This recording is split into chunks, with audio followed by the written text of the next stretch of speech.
東大阪の孤児院で育ちました。マリンに水をあげましょう、心のずっと奥の方。おい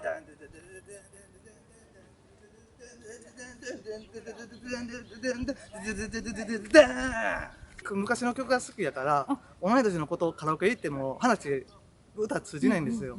山本神社とか言っても多分伝わらへんから、一人でスナックで歌ってるんですよ。でもスナックのおばちゃんとかは、今何歳なんですか？僕30です。なんで三角公園に来て？僕今生活保護で統合失調症っていう病名をもらって就労支援 B に移ったんですよ。でこの間の9月12日に国分病院からこっちに入ってきて、大体2週間目ぐらいなんですね、ここに来たんが。今は一人で住んでるんですか？今はグループホームというところですね。何人かで共同生活して一緒にご飯食べるみたいな。この辺グループ向こうですね。結構あるもんね、いっぱいね。お歌のインタビュー。結局生活保護11万何ぼね7000ぐらいから、中でご飯食べたり風呂入ったりするやろ、ね、寝たり、だから8万何ぼかな引かれて、ほんで月に2回ぐらいお小遣いくれるやろ。はい。多分まだもらってないから分かんない。10月の号に初めてもらいます。何をもらえるの？外で生活保護です。はい。でも生活保護費は全部グループホームに入る。グループホームに入る分と入って2万円ぐらい多分残ると思うんですよ。それが自分のお小遣いになってます。食費とかそういうのを与えて。食費やね。で食費、交通費、家賃全部引いたやつね。まあお小遣いとちょっとした日用品代として今ね彼女にね。じゃあ2万円っていうのは毎日1000円ずつぐらいもらえるって感じですか？いや多分僕の方は一括で渡されると思う。毎日じゃなくてもう一括で自己管理やから。月2回ぐらい。できん人はね、安心保育と言っていいですか？いいです。今の自衛隊はどう思うの？今の自衛隊はかっこいいと思います。元自衛隊ありがとうございます。はい、元国家公。見てください。ああ本当だ。僕のじいじも海上自衛隊で、父親も海上自衛隊。僕は陸上です。陸上ですか？はい、国家公。ちゃんと安全守るからね。72よ。夜明けだ。後ろの息吹。よしとるな。うねる海の音。今宵の梅は海平洋の波々に。海の男だ艦隊勤務月火水木金自衛隊に入ろう元自衛隊に入ればこは天国。もう何も大丈夫。東大阪の孤児院で育ちました。2歳から18歳まで孤児院で育って、そこから千葉に行って、そこから東京で仕事して、で大阪に帰ってきて精神病院に入って、そこから出てきて、でホームレスになって。食べ物を食べたいからコンビニで万引きしてたら逮捕されて懲役行って、でまた出てきて行くとこないからまたホームレスになって、またコンビニで食べ物を食べたら捕まってまた懲役行って、で今度また出てきてまたホームレスになって万引きしたら今度精神病院に連れて行かれて、精神病院から退院して今です。懲役ってどれぐらい行ったんですか？僕合計で5年6ヶ月です。保護してほしいですよね。保護してほしいですよね。4年と1年6ヶ月。保護されるべきやのに。そう本来は。ね。親がおらんから失踪しても失踪届とか出してくれへんし、生活保護を申請しても生活保護の申請が遅れたりして、東大阪は3週間ぐらいかかるんですよ。でそのままお金もないし家もないし3週間ぐらい待ってたんですけど、なかって捕まった後に生活保護おりました言うて1万円ぐらい1、2万円ぐらい弁護士が持ってきたんですよ。おかしくないですか？それまで食べ物どうするんですかって言ったら5000円だけ値上がりさせますよって言って。市役所がね。頑張ってはるもんね。5000円で3週間いけます？なんもないのに。無理です。頑張ってはるもんね。冬と夏。だから働く気がない若者とか。そうヤクザとかが生活保護もらってるのに、ほんまにもらわなあかん社会的弱者が生活保護もらわれへんのはおかしいんですよ。で懲役2回。懲役2回です。一番初めに執行猶予とかもなしで。執行猶予はありました。でも執行猶予あったんですけど、出てきてお金もない、食べるものもない。で3週間で5000円って言われて、3週間ぐらい我慢したんですよ。でも2週間ぐらいか。で、とうとうあかんくなって、友達に金を借りようと思ったけど、もう万引きしてしまったんですよ、お腹すきすぎて。それで逮捕されました。その時警察はなんで聞くんですか。その事情は何も組んでくれないんですか。組んでくれません。ただ、やったかやらんかだけです。はい。警察はもう捕まえたら、こっちのポイントがあるから、何点何点って昇格するんですよ。この重大事件を逮捕することに。でもさっきほら、お父さんとおじいちゃんが自衛隊って。自分で調べれるんですよ。小さい頃は、しょっちゅうというか、時々来てたんですよ、面会みたいな。で、おじいちゃんと父親は仲悪くて、僕と父親も仲悪くてみたいな。18歳の時はどうやって出たんですか。もう就職先を住み込みのところで決めて、土方で。もう住む家もないし、金もないし、携帯も自分で契約できへんし、家も契約できへんから未成年やったからまだ。今は法改正で18歳から契約できるようになったけど、僕の頃はまだ法改正でなかったから、もう住み込みしかなかったんですよ。で、きつい、そんな住み込みでできる頭悪い高校やったから、住み込みでできる言うたら、もう土方しかないんですよ。だから土方やって、みたいな。なんかゴンちゃん痛そうに歩くね。だから食い打ち、防水、塗装、解体しかやったことないんですよ、仕事。でも18歳になったらもう絶対に出ないといけない。そうです。年齢がね、一応決まってる。新しい子も受け入れなあかんから。何人ぐらいいたんですか。僕がおった時に最高で100人ぐらいいますよ、子供が。だから2歳から18歳までの幅が広くて、上はもう17個上やし、下やったらもう17個下なんですよ。だからその影響で昔の歌とか x ジャパンの歌とか知ってるんですよ。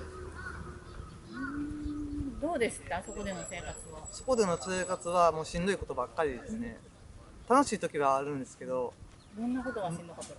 まず自分の部屋がないっていう、4人部屋に4人ずつとか、あと決まった時間に外出するときは外出届っていう紙書いて、どこどこ何月何日何曜日どこどこ行く行き先で住所名前とか外出届いちいち提出しないとダメなんですよ。あとあれもあったでしょ。事前に。はい。で門限も6時やから友達と学校終わったら帰りにカラオケ行こうぜとかできないんですよ。でそれでも門限6時。はい。だからいつも友達にカラオケ誘われてるんですけど。ごめん今日行かれへんわって言って断っていってどんどん友達が消えていくんですよ。それと人間関係な。外出届は6時以降のカラオケ行きたいからっていうことで外出届できないです。絶対門限6時。それはもうできない。で、外出届はどういう時に出すんですか。例えば朝の、9時ぐらいから夕方の6時ぐらいまでの間にブックオフとかに買い物行ったりコンビニにお菓子買いに行ったりとかするときに行くんです。お菓子買いに行く時も自分の小遣いで。はい。わざわざ。そうですそうです。お小遣いはどれぐらいもらえるんですか。お小遣いは年齢決まってて、小学生とかやったら何百円とかなんで、中学生から1000円で、中2が2000円、中3が3000円で、高3が5000円ぐらいやったと思います。確か。行く目的地書いてね。そうです。ね、何時から何時ぐらいに帰ってきますというような。書いてそれを出さんと多分出さんと思う。余計許可せん。焦ったか。だからやっぱりその子を保護するね役目。名目上。事件に巻き込まれんようにするために。でもね児童養護施設出身のことは僕恥ずかしいから隠してたんですよ。だから友達が学校帰りに遊びにこうやって誘ってくれたんですけど。もうそれも4時あるから無理やわって言って友達どんどんなくなっていったりとか電話番号教えてやって言って俺ごめん携帯持ってないねみたいななんでなんって言ってそれちょっと親が厳しくてみたいな嘘ついて児童養護施設出身っていうことをバラしたくないからあとは電話でアルバイトしたいんですけどって言ってで住所どこですかって言ったら学院ですって言ったら児童養護施設の子ねこの間雇ってねうちの商品なんか盗んで辞めたんですわだからうちの店では児童養護施設の子雇わんようにしてるんですわみたいなそういう差別もいっぱいあります。はい。だから友達の住所を借りたりとかね。そうせんと就職できんから。おそらくその子も盗んでないのかもしれないけどもなんか偏見の目で盗んだって決めつけられた可能性もありますよね。やっぱりで今はさらに進んで、統合失調症という病名持ってるから警察に喋っても本当のこと言っても信じてもらえないんですよ。あ、妄想やわみたいな。そんな薬でねコントロールできますよね。はい、薬なんてほんまはいらないんですよ。ただ精神科が作って自分が稼ぎたい体だけなんですよ。それもありますよね。薬は体に絶対入れたらダメなんです。薬はなんで体に悪いかと言ったら、薬、逆から読んだらリスクなんですよ。薬の逆から読んだらリスク。だから眠剤でも絶対ね飲んだらダメです。日本語と英語が混ざってますね。ほんまですか。それでね、はい、懲役初めて行った時に、ちょっと生意気やったんですよ、僕の職員に対して。じゃあお前だけなんかちょっと残れみたいな。お前これ盗っ人が言うて。お前みたいな盗っ人がおるから世の中悪くなんねえみたいな。お前統合失調症っていう病名やろ。頭おかしいちゃうんか。きっちり精神薬いっぱい出してやるかみたいな脅されて、それは無理ですわって、もう作業やりませんわって言ったら独房に入れられて、でその後に何やったっけ、加古川刑務所に送られて、そこでもなんか職員がひねったりしてきても誰も信じてくれへんし。加古川少年刑務所って言うのかな、少刑な。はい。少年刑務所。はい。加古川少年刑務所ってある。それは何歳の時にいたの？それは21、2ぐらいですね。21人の時にもう統合失調症を発症してたんですか？そうです。でも僕は統合失調症とは思ってないんですよ。ホームレスになって同じところぐるぐる回りてたんですよ。水も飲みながら。で倒れて気づいたらその岸和田の病院というところだったんですよ。でびっくりして点滴とかされてるから離せ離せって暴れたら、なんかこいつはもう危険なやつやって疑われて統合失調症の薬飲まされたんですよ。じゃあ骨格がずれて歯と歯が合わへんくなったんですよ。前歯と奥歯が。だからこうちょっとずれてるじゃないですか。もともとはめっちゃ歯並び良かったんですよ。あれ作られたワッパ作られました。はめられた。はめられました。暴れるとね、顔ワッパってね、刑務官がね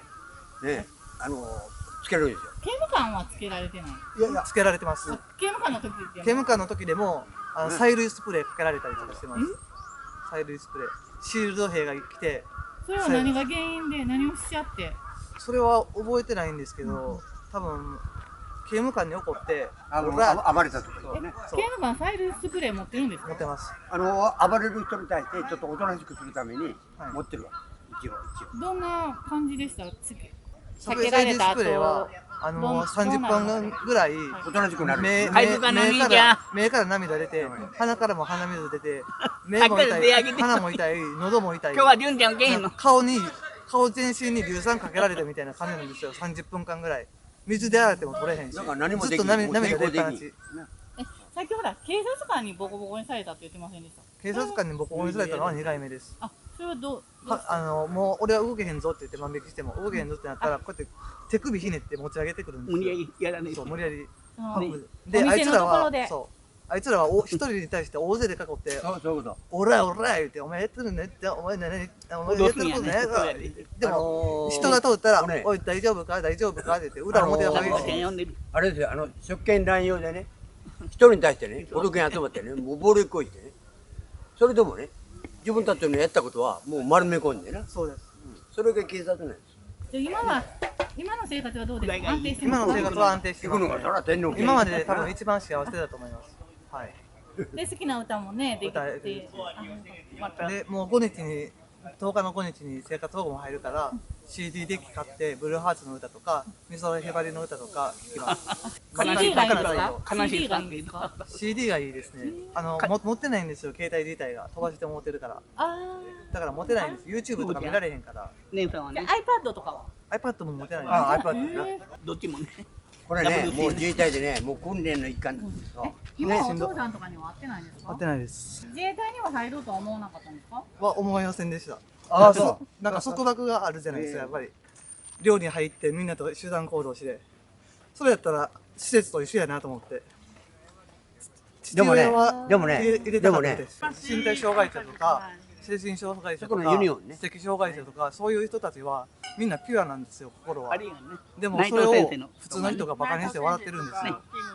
でも精神障害者とかは普通に作業して一生懸命働いて生活してるじゃないですか、作業所で。それなのにパチンコとか普通の仕事して借金までしてるやつの方がバカらしくないですか、生活保護でね。そういうやつにバカにされたくないですもんね。社会的弱者。私そこにおったし。そこがムカつくところなんですよ。よく見て、歩いとったら、あいつ養護やって言って、障害ってね、その人に害があるんじゃないんですよ。その体が不自由なことで、階段が登られへんかったり、言葉が喋られへんかった時に生じるから、その人に害はないんですよ。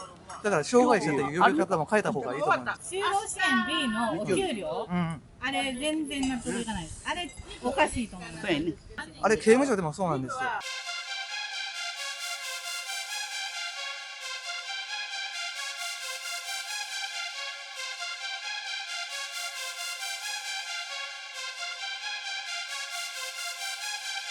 1ヶ月働いて900円とかなんですよ。で1年ぐらいおって1万円ぐらい貯まるじゃないですか。で1万円ぐらい出してもう二度と犯罪すんなよ出てくんなよって言って1万円で何ができるんですか。家も借りられへん。1ヶ月してやることもできへん。だからみんなは1万円でバールとか買ってまた強盗とかするんですよ。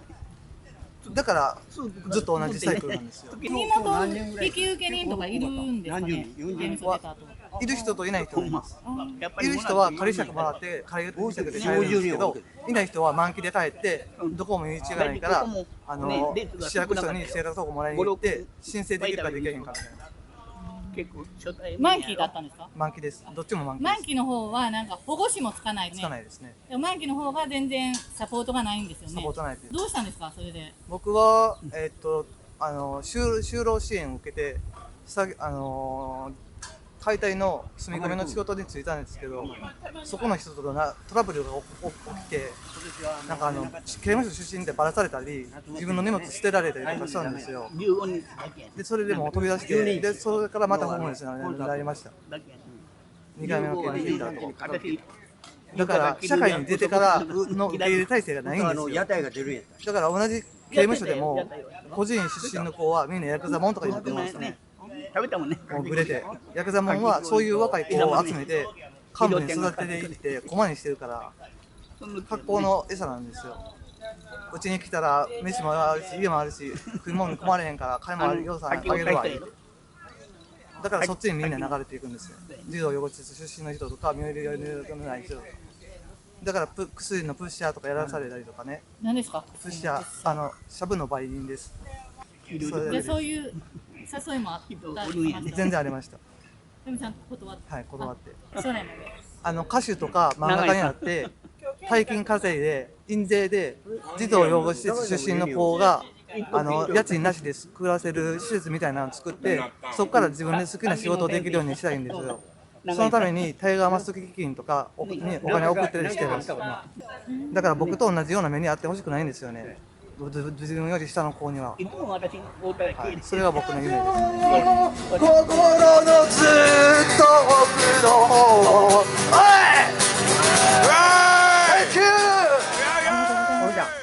もう一つ聞いて、今の岸田首相に対して、なんかご希望どうなってほしいという社会をね。今の現状の子供のたちに支援するんじゃなくて。これから生まれてくる子供に分厚く支援してほしいんですよ。じゃないと今のこうやって育つのはまだもう育てて持てるからここから20年30年って考えた時にこれから生まれてくる子の保障をした方がもっと人口も増加するし若者も多くなるんですよ。で今はなんで結婚できへんかって言ったらお金がないんですよ。金銭的に、はい、生活的に苦しいからだから結婚もできへんし子供も産めへん。育児も育児もであとは早く判断が遅い。何事にしても、首切るのも切らんのをしても旧統一教会の件にしても決断が遅い。であと決断が遅い割には自分の道を独占するこうって決めたらこう、であとは防衛のことは防衛費は増額して賛成なんです。原発も作って賛成です僕は。だって代わりにエネルギーになるものないですもん。電気と力発電とかでそんなんで賄いきれないぐらいの人口ですからね。それだけ頑張ってください。